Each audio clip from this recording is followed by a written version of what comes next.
Hey, it's Ryan Reynolds here from Mint Mobile. Now, I was looking for fun ways to tell you that Mint's offer of unlimited premium wireless for $15 a month is back. So I thought it would be fun if we made $15 bills. But it turns out that's very illegal. So there goes my big idea for the commercial. Give it a try at mintmobile.com/switch. Upfront payment of $45 for 3-month plan, equivalent to $15 per month required. New customer offer for first 3 months only. Speed slow after 35 gigabytes if network's busy. Taxes and fees extra. See mintmobile.com. With a major selection of the looks your kiddos love, starting at just $4 in the Walmart app, a new school year means a stylish new them. Who knew? Find skater skirts and Crocs that say, I'm casual but cool. Sparkly sneakers that say, it's my classroom, you're just learning in it. And preppy polos that say, I'm the teacher's pet, even if they're mommy's menace at home. Find their favorite styles starting at just $4 in the app. The Walmart you thought you knew is now new.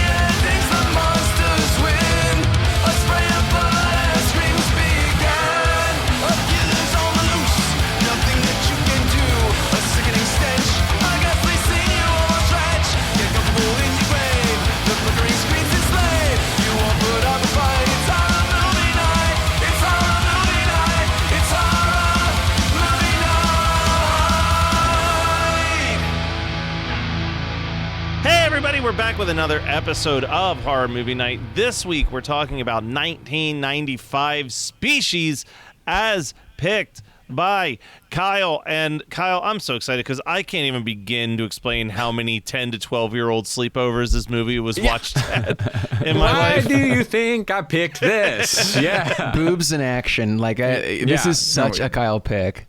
Yeah. And actually, I can't remember if this is going to come out. Well, it's going to come out after, I think, the Patreon, where it was also a Kyle pick that was kind of booberific Boobs in action. here. But But this movie also, I kind of forgot the scope and the scale of this movie too, and how truly successful this was, and how much other stuff came after it, not just the sequels, but like the novelization and the comic book series, and all of these things stemmed from Species. Well, this is also from this really weird time period where, like, this is not some schlocky, low-budget, like, Roger Corman boob movie. You know what I mean? Like, this is, like, fucking Ben Kingsley. The stats cast. It's like, crazy. The cast is insane. This is a major studio, hard R sci-fi horror action movie. Yeah. Like, it is from this very... The only thing that makes sense to me is not, because sci-fi, hard R sci-fi was not doing well in 1995. Horror in general was not doing great in 1995. It'd be another year until Scream comes out and like kind of revives that genre.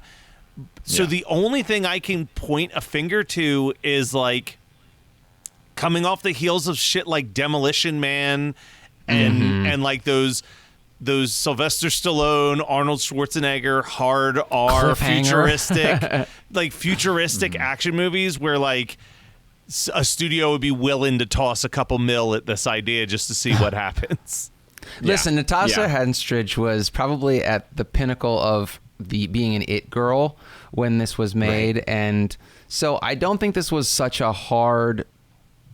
I don't think this was a difficult choice for the studio execs. They're like, we want to see her boobs for 20 minutes. Like, let's make this movie. It's a... okay, so I want to get this out first. I remember seeing this movie in 96, I want to say, when it hit VHS, and being like, it's not very good. You know, like it's not really a very good movie because I feel like, well, I also was definitely not the, it's a funny movie because I feel like the demographic that really enjoyed it was not really the demographic that it was written for, because it's like kind of procedural. It's kind of, I don't even want to say procedural, but it's like, it's slower. It's not like, the action is wild when it happens, but there's so much like talking and grown-up shit. Like Forrest Whitaker's entire character. I feel like the romantic lead is really, I'm sorry, this is going to sound terrible. At the time, I found her very unattractive. I mean, like Natasha, it's hard to be attractive next to Natasha Henstridge, right? Because she's like a very traditional standard of beauty. But like the other woman, like I get it. She makes more sense for the Navy SEAL. What the hell is whatever? Oh yeah, she is who is Michael Madsen's character? What did he does he ever like really say? Because I've never internalized he's a killer. Like you know, like they describe him, at least in the wiki, as a black ops mercenary. Sure, there we go. I didn't quite get that. Yeah, no, I think that's implied. That's adjacent to whatever he actually is. It makes sense for her and him to get together, but it's like, I mean, I really don't enjoy watching Alfred Molina have sex in like Alfred Molina in done without that now, part. And I sure didn't enjoy it when I was like 13 or 14 or whatever when I watched this movie for the first time. It's a weird brat pack of miscellaneous. Yeah, and the ending is like the action is really disappointing. Like that's we'll get there, but it just the rising action is like it's a weird movie, like it's a really weird movie that is both. It both could use 20 minutes trimmed from it, but also has enough plot holes that you're like, they clearly cut the wrong things, because I don't know who any of these people are or why they're here. Like, it's a really complicated movie. How did Forrest Whitaker get involved? Like the empath. What empath list do they have that they need Has to he get worked with Michael Madsen's character? Ultimately, what I realized rewatching this movie, and then we'll dive into the plot summary, but when I was watching this, I didn't hate my time watching it. No. By any stretch of the imagination. But I was thinking the same thing, Scott, as I'm watching it, and I'm like, I can't believe that just the promise of boobs and 2 really cool kill scenes motivated us to sit through all hour and 45 minutes of this movie. It's sleepovers. Long. It feels honestly, it feels a lot longer than when I watched it when I was a kid and or an adolescent. But it kind of did, and it kind of didn't for me, because there were moments where I'd be like, oh man, we're already at this part of the movie. That's moving pretty quickly. And then like this part of the movie is 30 minutes longer than I remember. I remember. Yeah, it's a really weird. And clearly there's not I mean, at least as far as I can tell, there's not like a different Cinemax cut, or Showtime cut that we were looking for. Like this to me. Can you imagine? I felt the same way. I was like, why is this not? Why is this not on more sci-fi horror like lists? Because I was like, especially some of the first scenes where we actually get some like monster action, like I was like, I got scared. I actually jumped at the train scene. Dude, like, the scene with the back, so good.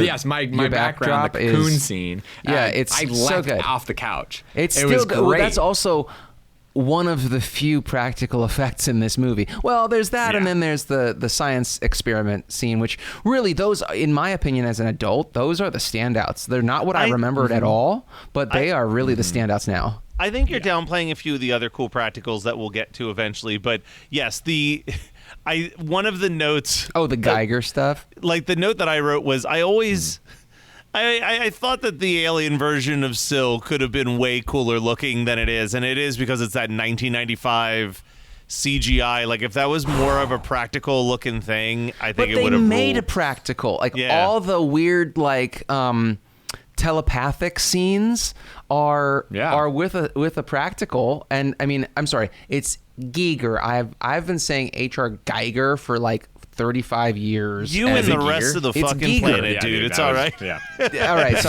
I just don't want anybody to come at me and give us a 1-star rating because I mispronounced the name of a very famous artist. But I mean, Giger, we hardly know her. Well done. All right, Kyle, I think we've vamped enough. And Kyle, I think you're ready to tell us about the movie. I think it's time for a little something. Yeah. You know it. We are shifting our moment here, and this is a cosmic shift. Nice. Happening from Lawson. Lawson's Finest Liquids Cosmic Shift IPA for Species. What about you, Scott? I have Catawba Island, another one. I have Hot Blonde, which is a mango habanero blonde ale, which I am going to absolutely hate, but I had to do it for the plot. Yeah, had to. Cheers to Species. Surprisingly not that bad. Kyle, if you can get yourself that's one. good. It's not as hot as I was expecting. Okay, good. Sorry, That's Natasha. Boo. I forgot that this was her introducing, but obviously, as you said, she had been an it girl. This is her introducing her debut role. We are following Ben Kingsley, Xavier Fitch. It leads a government team that has been using radio telescopes looking for extraterrestrials for 30 years and has now sort of locked in an extraterrestrial in their testing space.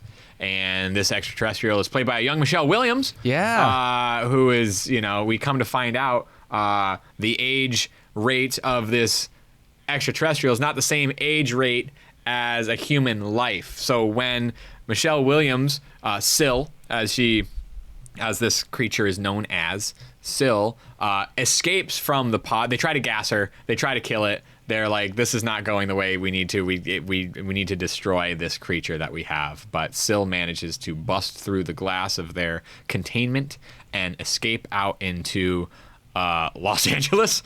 I don't quite. Well, are they in Los Angeles in first? And I think they're out somewhere, probably in like the desert, because she gets on that train and murders a hobo. I would say probably like in Nevada or an Arizona situation. Yeah, it's Area 51, bro. Yeah. Exactly. New Mexico might be a little too far. She's in a government lockdown in the desert. Yeah, but that kill, I had forgotten how good that murder of the transient was. Mm-hmm. Yeah, and this all happens pretty quick, and this is why I thought, what you were saying, Matt, about the pace of this thing. I was like, oh, we're cruising. Like we get young Michelle Williams on the train. They have a huge chase. Michelle Williams is on the train. She's eating a bunch of food. She's got some intelligence on how to get through this. She's a bad kid. Let's not get, she's running away from home and she's stealing shit, but she's trying to do it for survival. And she's leaving an abusive home, Kyle. Yeah. She is leaving an abusive home. That is very true. She's confused, scared, and leaving an abusive home. And comes to find out, and this is just from the wiki. I don't know if this was actually actually said in the movie, but she develops into a 12-year-old in 3 months. So her development is crazy. Yeah. And she still has obviously her, some sort of mind that is developing the same rate as her body. It's, those are the same thing. So. While she's on the train, she feels like an evolution moment, and she turns herself into a cocoon, and from the cocoon comes Natasha Henstridge. So now, back at the base, we've assembled a top-notch team, a crackerjack team of anthropologist Dr. Stephen Arden. Stephen Arden is played by Alfred Molina. We have the empath, played by Forrest Whitaker. Michael Madsen plays our mercenary. Marg Helgenberger plays our not our anthropologist, our molecular biologist, and now we also have Ben Kingsley, who is leading the charge as Xavier Fitch as they try to track down where the hell Syl has gone off to. So we go. This is where it kind of gets procedural because we are trying to track down where Syl is, and Syl has made it to Los Angeles and is trying to survive while also feeling the urge to mate. The force is strong with that one, and she's just trying to figure out how to have a baby. Horrifying to 14-year-old me. Really, really stressful. So she has a couple encounters that don't work. Does she kill? She kills somebody before the hot tub, right? Yes. There's a girl. She kills the girl. She rips out that girl's spine. That's what. So when we were saying that there's almost no practicals, man, that spine rip as a kid was one of the coolest things I've ever seen. Until immediately we jump 10 minutes into the future, and then there's the tongue exploding out of the back of the dude's skull. We get two really fucking iconic kills pretty back to back.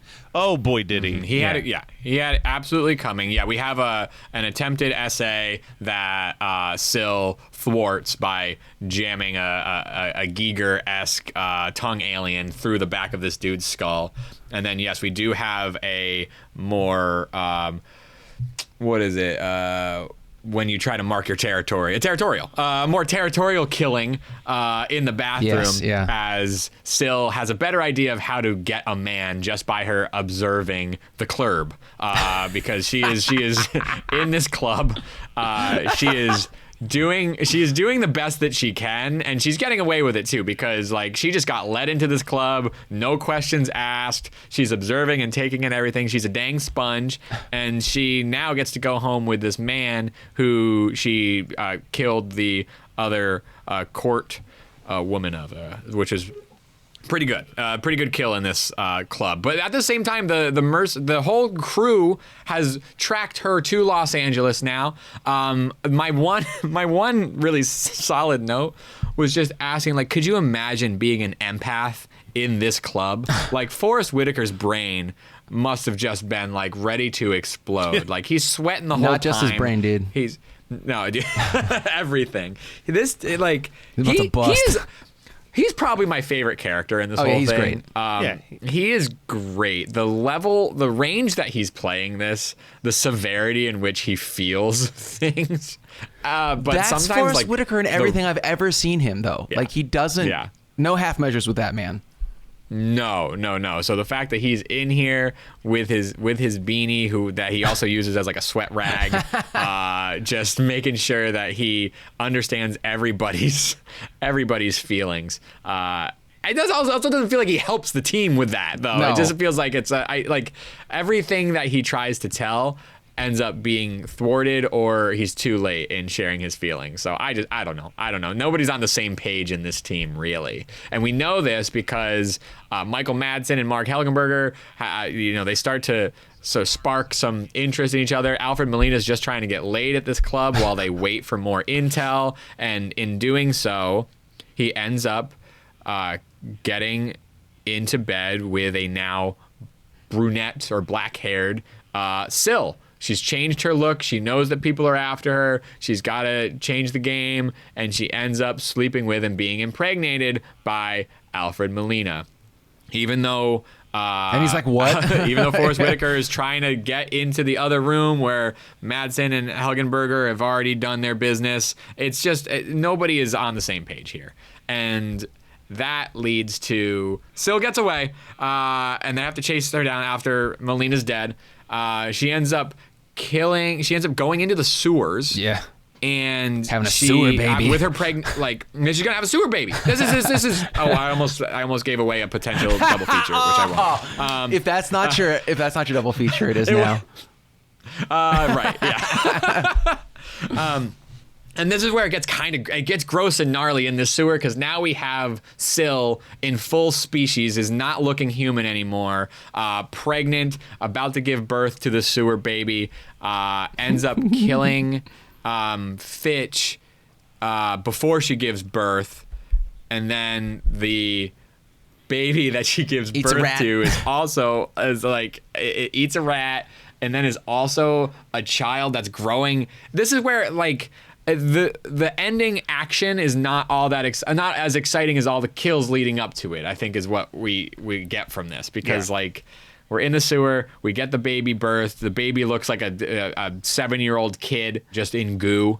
But we do get some really fun stretchy arm stuff that the kid gets to do, as Forrest Whitaker is the one going after the kid specifically. It's again, like, fuck them kids, you know? The mercenary, seemingly doesn't care. And Helgenberger's got a flamethrower. And how does one flamethrower take out both of these monsters? Like, I really don't believe that putting, blasting them with flamethrower and then them falling into water is going to do anything. No. I somehow, after all the attempts previously to burn and kill the thing, I don't understand how this one works, but I actually kind of liked the CGI is not great, but I do like the creature design of the child as it comes after Forrest Whitaker. But he burns that baby up. He ends up killing Syl, and they think that everything is good in the sewers until we get a little rat who's gnawing on a tentacle. How is that how it works? I don't think that's how it works. I don't. Anyway, these are where the plot holes end up. But listen, we got 2 and 3 that came after this. Now I know that 2 does not follow that rat. Does that rat play into 3 at all? No, Okay. I don't know. Okay. I don't know. I know that I've not. Well, Matt's got the trilogy. Seen 3. I don't. Yeah. I don't. I only have this one. Oh, Species 2. Not Species. I do. There's a couple moments that I'll talk about again, but that was sort of the plot synopsis of and the run through of Species from 1995. Happy 30-year I remember just anniversary. watching this on Showtime all the time. I do remember seeing enough of Species 2 also because that has a male counterpart. Oh yes, a male species. Horrifying with the female. So I definitely remember that. The female. If you thought this was baby, horny, like umbilical monster it was absolutely just it shredded my mind as a child. So we'll discuss that eventually, won't we? Species 2, I think, is definitely up for grabs on this podcast. I think we could have a lot of fun with it. I do not know about 3. I really don't know. But wow, was Species 2 a bomb? Just thinking about it now. I'm just looking. It only grossed $30 million. It was a $35 million movie, and it made 19.2 at the box office. Wow, because they really Compared to, versus, I was going to that's say, let's wild. talk about what this one pulled off real quick.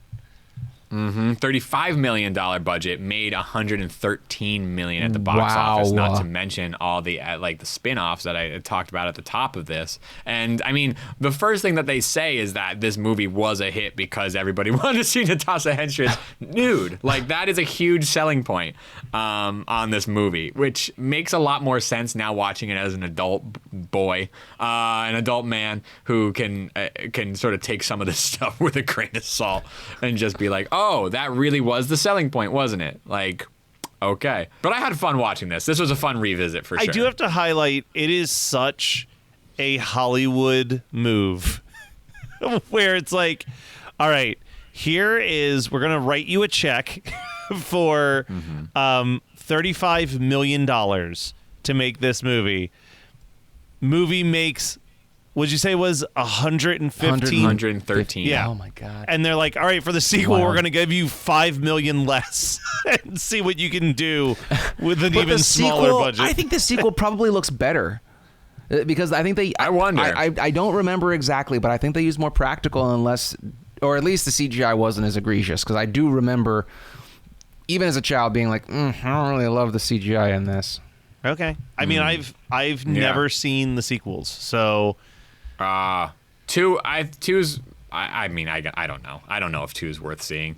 well, but there's only one way to find out, Kyle. Stay it's only tuned. find out next year on Horror Movie Night. Put down that smartphone and listen to me. I'm Matthew Milligan, professional musician and lifelong Weird Al fan. Each week, I'm joined by professional podcaster and close personal friend Matt Kelly to take a dive off the deep end into the vast career of pop culture icon Weird Al Yankovic on our show, Weird Algorithm. Along with some very special guests from the worlds of music and comedy, we tackle every song, every television appearance, and every bit of sketch comedy Al has produced in chronological order, covering the good old days of My Bologna and Eat It, the fun zone of tacky and white and nerdy, and everything in between. As we go, we're ranking the songs, albums, and music videos in the hopes of creating the ultimate guide to a career bigger than the biggest ball of twine in Minnesota. So the next time you're having one of those days, stuck in a traffic jam, wondering why does this always happen to me, just kick off your sneakers and stick around for a while because we've got it all on Weird Algorithm, available wherever you get your podcasts. And now you know. Was that enough references? Besides the one that I sort of vaguely or almost directly mentioned here, I got a pretty good double feature. I to go have along two. with So, I mean, you go first, obviously, Kyle, and then we'll go Scott, and I'll see if either of you steal one or both of my double feats. There's one scene in Species in which they are doing a molecular test or a genetic test in a lab in a controlled environment, and that goes haywire. That species starts to grow exponentially faster than Syl did, and Ben Kingsley is holding off on pushing. And with this, these are good practicals too, not death practicals, it's great. but these are pretty solid, like alien growth practicals that happen here. It was pretty unnerving, but also it took too long. But that scene reminded me a lot of Forbidden World. Oh, what, Kyle? Sorry. But I think it'd be perfect. It's also horny. That movie's also horny as hell. Oh, it's so horny. And I think it'd be a perfect double feature. Yeah, it actually is the perfect double feature. So yeah, I agree completely. Now, okay, so what would the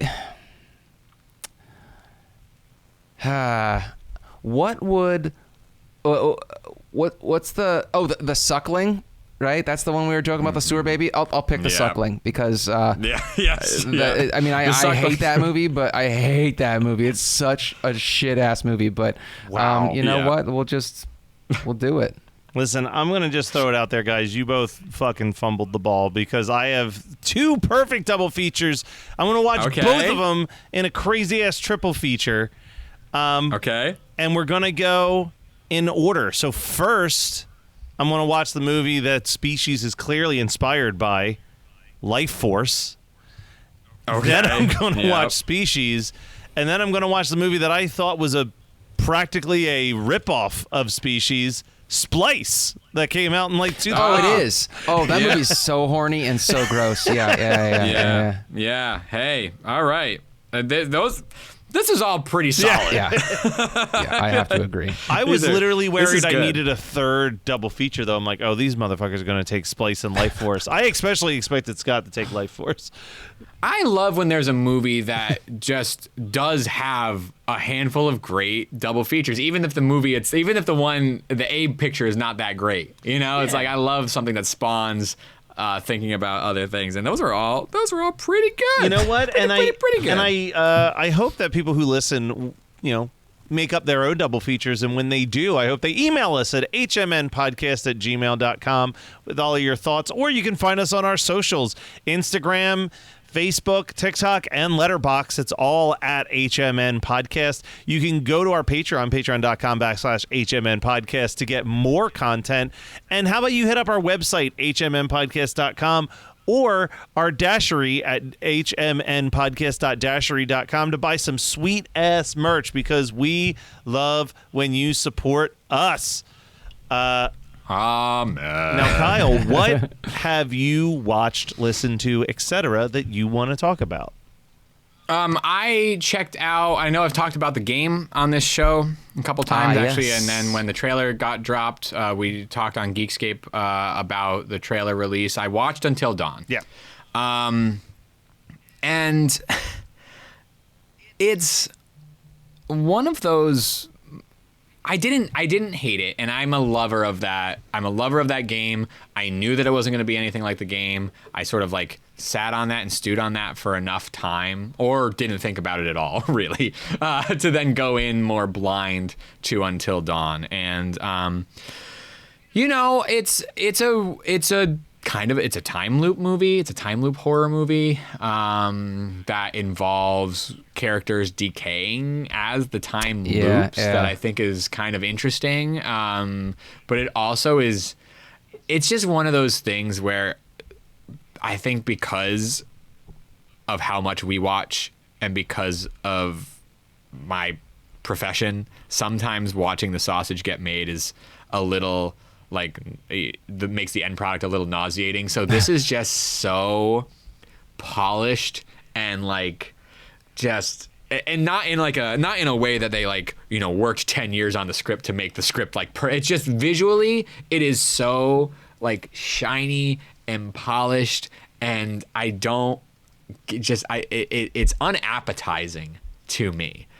But at the same time, I enjoyed my watch because I don't watch stuff like that all the time. It felt like it almost wasn't made for a horror knowledgeable audience in some ways. There wasn't, except when there were nods to Carpenter and there were nods to Craven, and there were these things that made sense, but it felt like either studio or production wise, it just didn't click for me. It's directed by the guy who did Lights Out and the Shazam movies, whose name escapes me completely. He did both the Shazam movies and then that? That's so weird. Yeah, so he did Lights Out first, and then he did something in between there. David F. Sandberg, he did Annabelle Creations and the 2 Shazam movies, and then Until Dawn. And, obviously in order... and then actually there was some of that stuff that Lights Out. It just felt like he got hired because he was the Lights Out guy. Because there's a few moments in Until Dawn where you're like, oh, he's gonna do the Lights Out thing, and then he doesn't do the Lights Out thing, and then it's just I don't know. My bar was pretty low, and I don't not recommend it, but it's just a different style of horror film that is different than your A24s or your Neons or your indies that you catch that we talk highly of so often, or your Shudder originals, or whatever. It's not that. It's made by PlayStation Studios. Let's be, it's like watching an hour and a half long cutscene. It's something. I don't love that. Anyway, that's Until Dawn. Eventually, I will watch it and I'll report back. But Scott, how about you go next? Because I got a doozy of a story to end with. I found a copy and read The Ruins, which they made a movie, and it's very funny to me because that book makes it's so much better than the movie, and it makes sense why that movie kind of sucks, because the gravitas of the writing is such that it makes sense why you're listening to these shitty 20-something college kids go kind of crazy as they're about to get eaten by vines, and it's written really well. It's a little too long in my opinion. It's 400 pages, but I found it very interesting. That's made me not pick it up at the bookstore enough times, because I would just look at the size of it. I'm like, I found it for $1, and I couldn't turn it down. Yeah. So I and the guy who wrote it, and his name is escaping me. Actually, I'm gonna check my Goodreads real quick. Scott F. Smith, I think. Scott read The Ruins. Let me check Goodreads. Scott Smith. Yeah, he's written 2 books. He wrote A Simple Plan, which was made into a movie. By very Sam famous Raimi. movie. Yeah. And The Ruins. That's all he's done. 96, 2006, 2007, whatever it was. There's literally a decade between the two of them, and that's all he's written. And apparently they're both bangers. I mean, I'm not going to read A Simple Plan because I'm not really into that kind of thrillery kind of thing. But The Ruins was written so well. Kyle, I'd recommend, if you find a copy for $1, do what I did, which is you're gonna be real good until page 300, and then you're gonna get a little tired of them arguing, and you're just gonna kind of speed read to the gore, and then you know what happens at the end. It was an interesting read. Yeah, and I actually really like the movie, so I'm interested in. I always wonder if I would. That first year of horror movie night is such an interesting year of us, because we're definitely coming at horror movie night strictly with we're mostly gonna hate these movies attitude a little bit, maybe, and I wonder if we were go back and rewatch. Yeah, it's were we too harsh on some of those first what 20 you're describing movies? is not they are annoying 20-year-old characters. Yeah. They certainly are not that, so I think that there is something to be said about that. But I also I'm more curious about the book because I feel like it would expand upon that, even if it gets a little. It's the exact same beats. Yeah. This is what I'll say is that I also got a little tired of it because I thought that it was a little long-winded. I like books that are 300 pages or less. That's just because of my attention span. I've read too much Stephen King, and I've talked about this before. 250 is literally my sweet spot. But anyway, I also it follows. The movie is actually a 100% true adaptation of the book, which is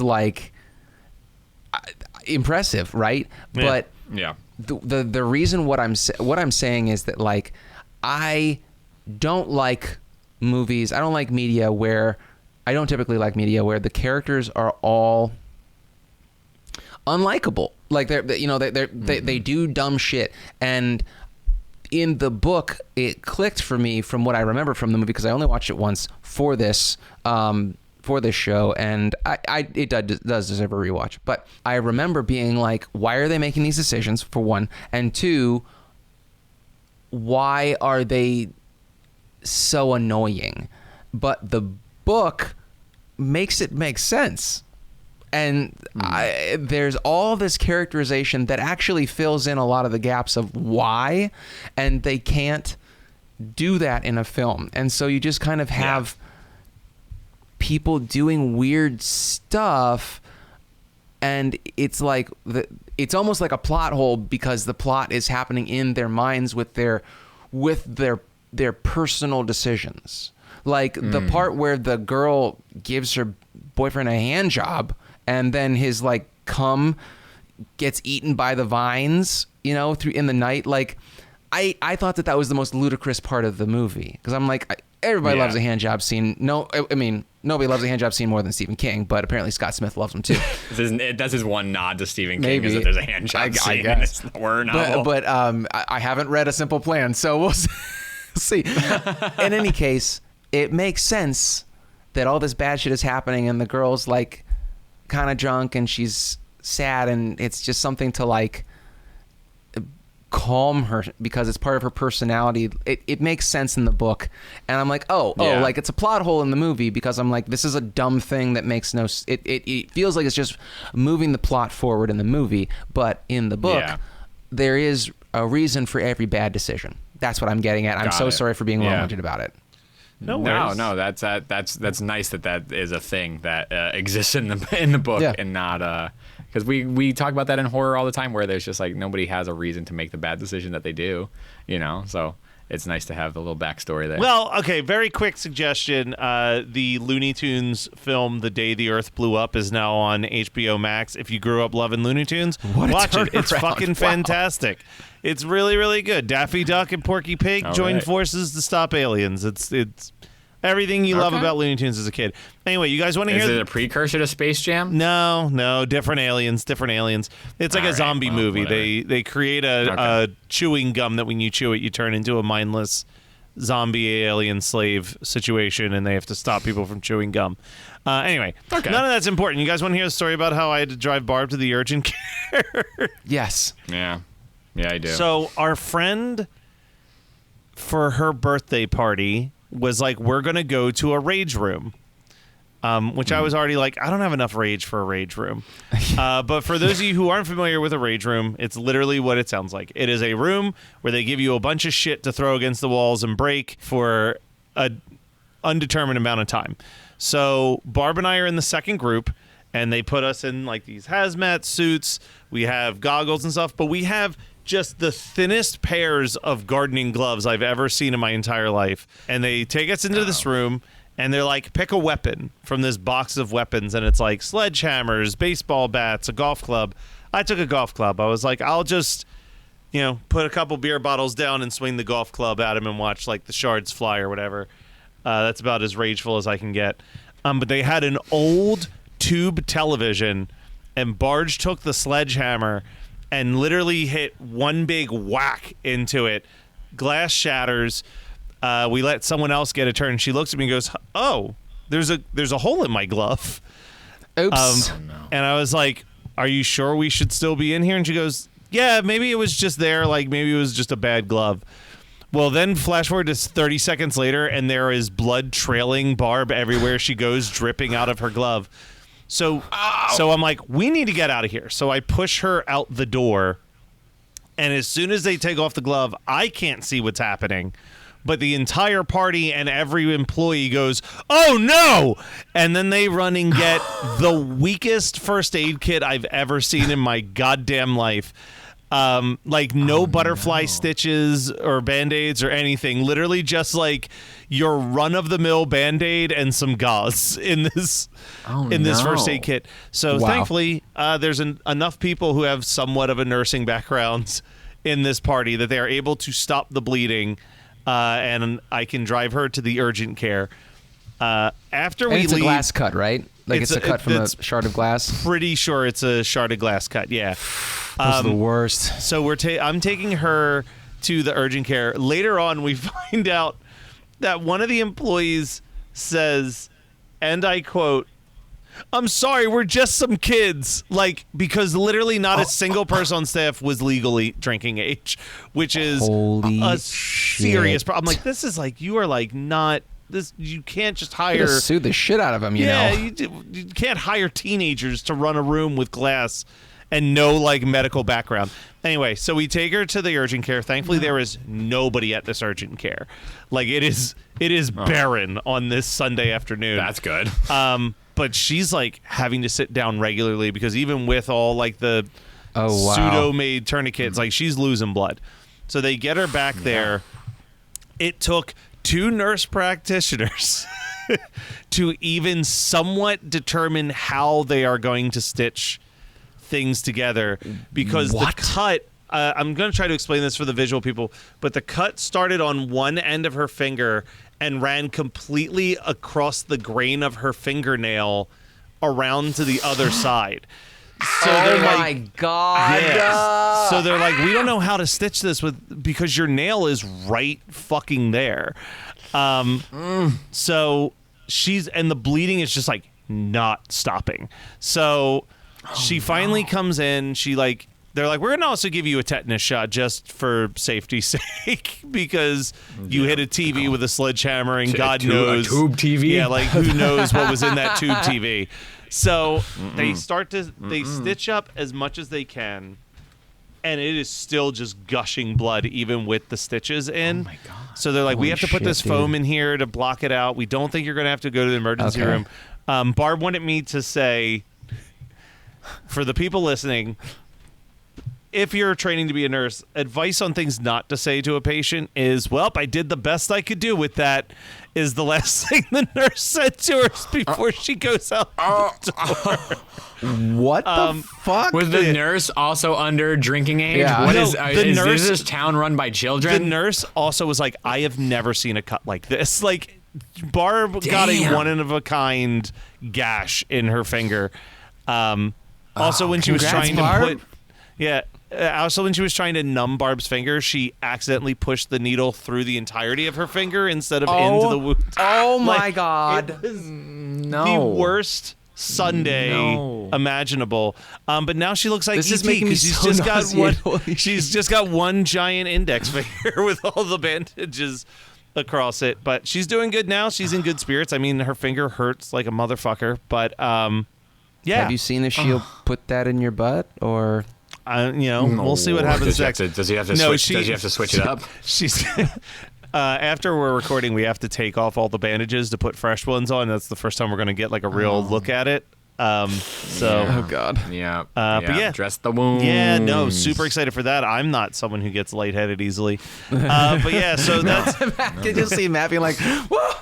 That was the joke, Barb. I said, what if you unwrap it and it's still bleeding? And she goes, we'll have to call the doctor. And I'm like, for you or for me when I pass out by the fact that it's still been bleeding this whole time? And she goes, yeah, I'll probably have to call. Yeah. But yeah, what I'm trying to say is The Day the Earth Blew Up, a Looney Tunes film, probably in my top 10 of this year. Really give it a shot. I love Looney Tunes. I love the movie. And we'll be back next week with another movie I love here on Horror Movie Night.